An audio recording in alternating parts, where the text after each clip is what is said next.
Cette année, j'étais encore à Japan Expo et la cosplayeuse Popette a accepté de me donner une interview express. Elle a représenté la France au World Cosplay Summit 2 années de suite. Elle est également artiste burlesque. Elle tient un blog et un site d'information Cosplay France. Le premier cosplay que j'ai fait, c'était Cardcaptor Sakura en 2000. Je suis cosplayeuse depuis 2000.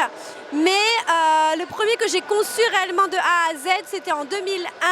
À Cartoonist Paris, c'était Willy Kit des Cosmocats. En moyenne, je passe pas beaucoup de temps sur un cosplay parce que je ne suis pas très patiente. Ça peut être d'une journée pour Sailor Dark Vador à plusieurs mois pour les costumes les plus compliqués comme ceux d'Ever After High par exemple. J'aime bien choisir des costumes de femmes fortes et indépendantes.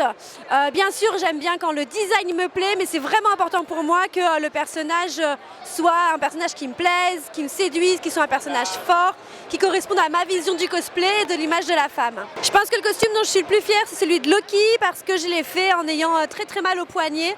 J'avais une entorse au poignet, je suis quand même allée au bout du costume. C'était pas évident, mais je suis arrivée au bout. Je viens de sortir un livre, c'est l'ABCDR du cosplay, c'est moi qui l'ai écrit, donc je pense qu'il sera très drôle et très bien écrit. Bref. Donc c'est un bouquin qui vous apprend tout ce que vous voulez savoir sur l'histoire du cosplay en France, sur la culture cosplay, sur l'univers, sur les anecdotes, sur les ragots du cosplay, sur les dessous de cette communauté, de comment on se travestit en personnage de pop culture. Alors, mon conseil pour quelqu'un qui voudrait faire du cosplay, c'est simplement de s'amuser et de ne pas perdre de vue que le cosplay c'est fait pour rencontrer des gens et pour s'amuser et pour que ce soit fun.